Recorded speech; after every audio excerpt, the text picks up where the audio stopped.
토트넘이 초반 10경기 무패 행진을 달리며 최고의 페이스를 보이던 엔지 감독의 전술이 제대로 작동되지 않고 있습니다. 엔지의 축구 철학의 핵심은 공격 축구였습니다. 극단적으로 라인을 올리고 인버티드 윙백을 쓰면서 상대방을 지배하는 방식이었는데요. 끊임없이 상대를 압박하는 전술로 팬들에게 보는 맛을 선물했습니다. 그리고 결정적인 것은 바로 손흥민 선수의 골 퍼레이드였습니다. 손흥민이 원톱으로 위치를 변경하면서 드디어 토트넘이 득점력이 살아나기 시작했죠. 이렇게 토트넘의 상승세가 시작되자 엔지 감독의 전술은 마치 맨시티의 펩을 연상시킨다는 말을 시즌 초반 많이 들었습니다. 엔지도 펩을 카피했다고 농담하는 등 그의 전술에 영향을 받은 것은 사실이라고 말했습니다. 2010년 펩은 포지셔닝 축구에 기반한 강력한 팀 전술을 만들어냅니다. 당시 유럽 전역에서 펩의 축구를 따라하고자 하는 패스 축구의 유행이 도래하기도 했죠. 그러나 그 누구도 큰 성공을 하진 못했습니다. 높은 점유율을 가졌지만 무의미한 횡패스만 주고받았을 뿐 결정적인 순간에 골을 넣고 승리를 가져오진 못했던 것입니다. 펩이 보여주는 경이로운 7-80%에 이르는 비정상적인 볼 점유율을 가지게 된 핵심은 최근 토트넘 경기처럼 상대 진영에서 볼만 주구장창 돌리는 게 아닙니다. 공을 소유하는 능력도 중요하지만 잃어버리는 즉시 공을 탈환해오는 것이 진정한 볼 점유율이었던 것이죠. 그러려면 선수들이 90분간 압박할 수 있는 체력이 있어야 합니다. 현재 토트넘은 끊임없이 압박하고 공을 탈환하지만 후반전만 되면 압박의 강도는 낮아집니다. 가장 중요한 포인트가 빠져있기 때문인데요. 이것은 메디슨의 부재와 관련이 높습니다. 펩은 전술을 짤 때부터 선수들이 90분 내내 압박 축구를 할 수 없다는 걸 잘 알고 있었습니다.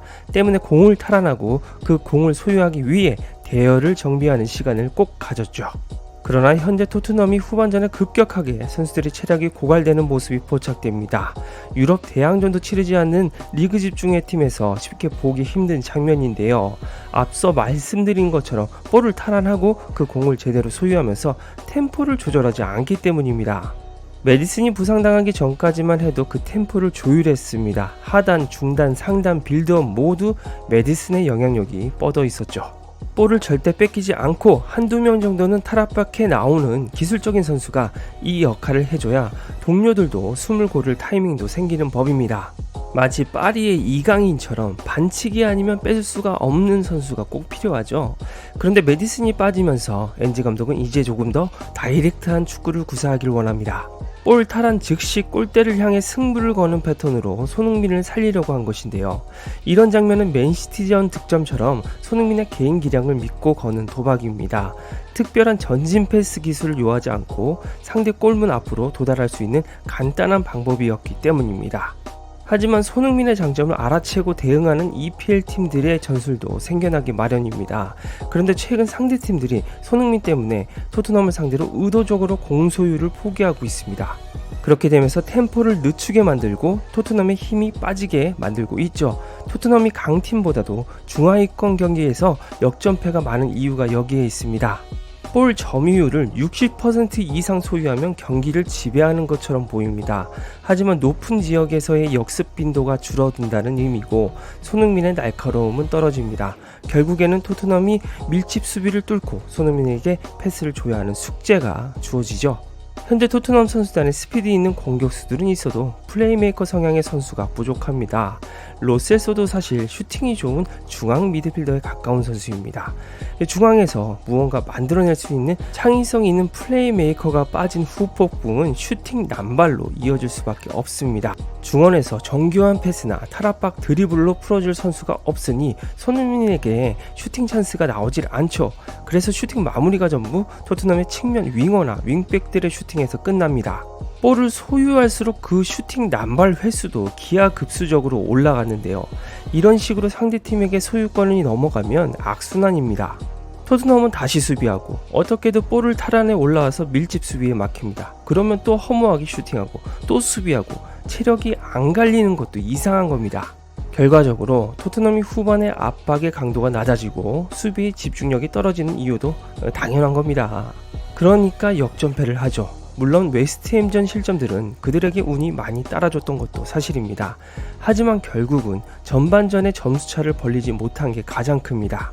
상대의 밀집 수비를 깨는 주요 패턴이 토트넘에게 너무 부족하다는 이야기인데요. 좀 더 구체적으로 상대 밀집 수비를 공략할 방법을 알고서 플레이해야 손흥민의 슈팅으로 연결된 패스들이 나올 수 있습니다.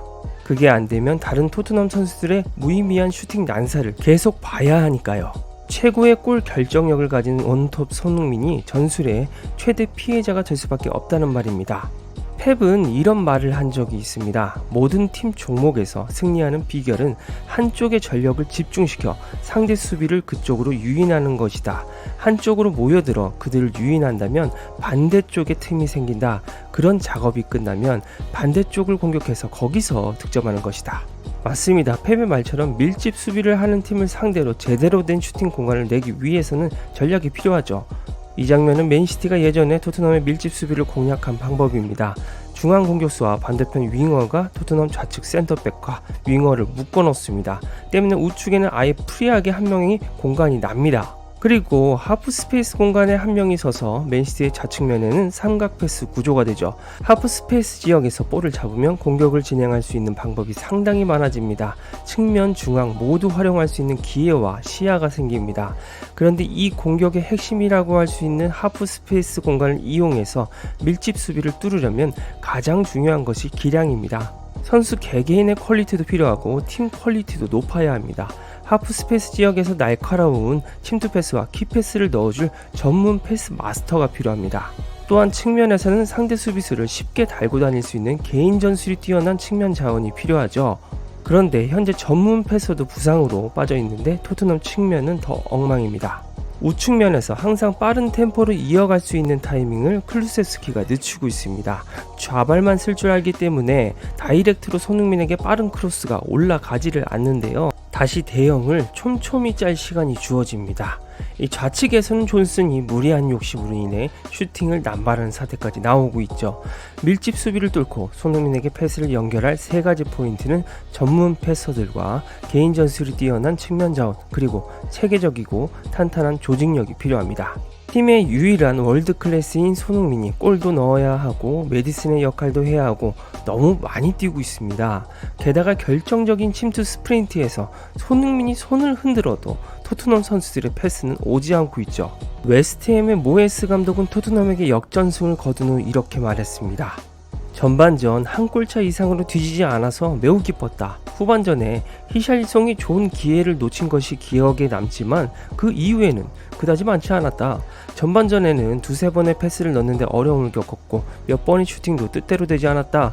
그래서 하프타임이 되자 우리가 이길 수 있다는 걸 알았기 때문에 경기를 계속 이어가야 한다고 생각했다. 결국 운이 좋게도 제러드에게 공이 튕겨갔다. 오늘 밤 우리 뜻대로 흘러간 미세한 라인이 있었다 라고 말했습니다. 그렇습니다. 아무리 볼 점유율을 우세하게 가지고 있고 많은 슈팅을 때리더라도 그게 위협적이지 않다면 의미가 없습니다. 모에스 감독의 말처럼 오히려 하프타임이 되자 자신들이 이길 수 있다고 생각하게 되는 것이죠. 그 많은 슈팅을 때리고도 한 골밖에 넣지 못하는 팀을 자신들이 못 이길 이유가 없다고 생각하는 것입니다. 그나마 희망적인 것은 토트넘이 최근 5경기 선제골을 계속 넣고 있다는 것입니다. 토트넘이 득점은 넣고 있다는 이야기인데요. 그렇다면 지키는 방법에서도 융통성이 필요합니다. 선수들의 체력 안배와 수비 집중력을 올려줄 수 있는 방법을 강구해야 하는 것이죠.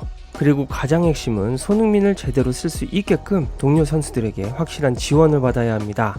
그렇지 않으면 메디슨과 반도벤이 돌아오기 전까지 역전패의 그림자는 계속 따라다닐 겁니다.